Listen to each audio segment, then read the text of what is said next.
Cool Truckings. It was winter time, and a thick blanket of snow covered the island of Sodor. Madge, the snub-nosed lorry, was making her deliveries. The icy roads were very slippy and very slidey. But Madge didn't slip and slide.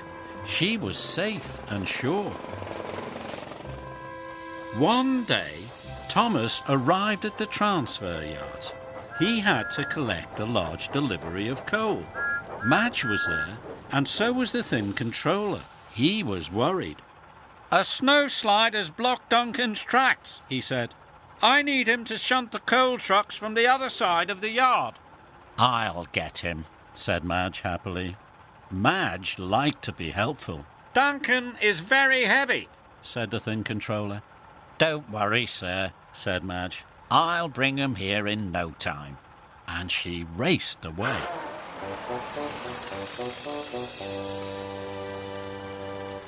Duncan was winched onto Madge's trailer. Duncan was very heavy, but Madge was sure she could pull him. She roared and revved, and slowly she pulled away. Madge drove carefully along the country roads. She was being safe and sure. Soon Duncan started to tease her. "You always go so slowly," Duncan laughed. "We'll be lucky to get to the transfer yard by tea time." "I always do my job safely and on time," said Madge. "But it'll be a slow and dull journey," puffed Duncan. "Not fast and exciting, the way we engines like it." Madge sighed. She didn't want to be teased anymore. She turned up a narrow mountain road. "Where are we going?" Duncan chuffed. "I'll show you how much fun we have on the road," laughed Madge. "Wait and see." Madge was still going slowly. "This isn't much fun," puffed Duncan. "Maybe not," said Madge. "But what about this?" And Madge skidded her wheels. Her wheels made the snow spray up onto the side of the road. "Whoa, hey, that was good," cheered Duncan. "Do it again." So Madge sprayed snow all along the road.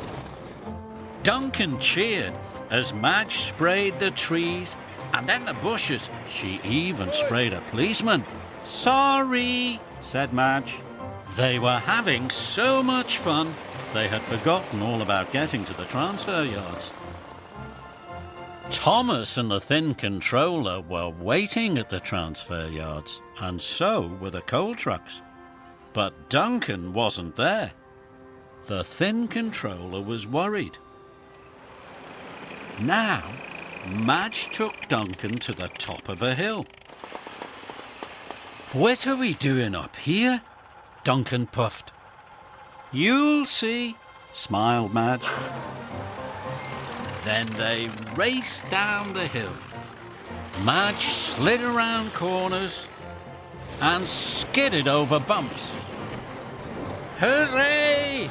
Duncan laughed. But halfway down the hill there was a very sharp turn, and the road was very icy. "Watch out!" puffed Duncan. "Oh no!" gasped Madge. She braked hard, but it was too late. Madge started to slip and spin around and round. They crashed through a snowbank. "But my boiler!" cried Duncan. They were hanging over the edge of the valley.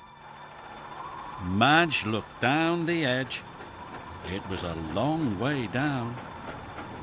"Oh no!" Duncan moaned. "What am I going to do?" Madge groaned. Madge rocked and teetered. Slowly she revved her engine. Inch by inch, Madge reversed back onto the road again. Phew, that was close, Duncan chuffed.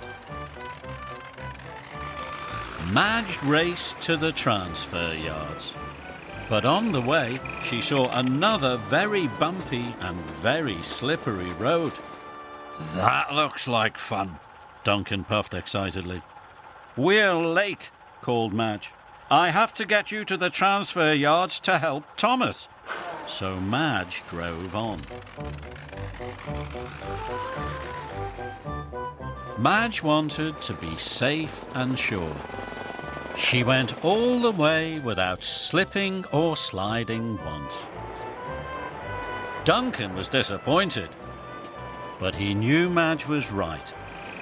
He had work to do.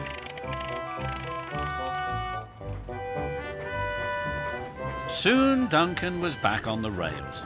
He shunted the trucks quickly into place.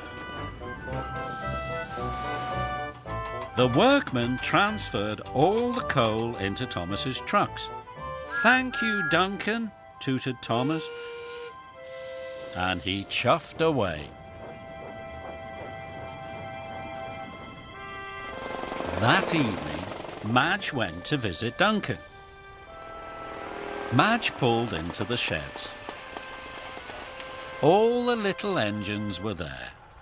Duncan had told them all about his day out with Madge.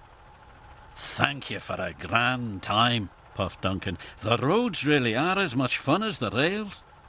"I'm glad you had fun," said Madge. And, just for fun, Madge spun her wheels and sprayed some snow all over the little engines.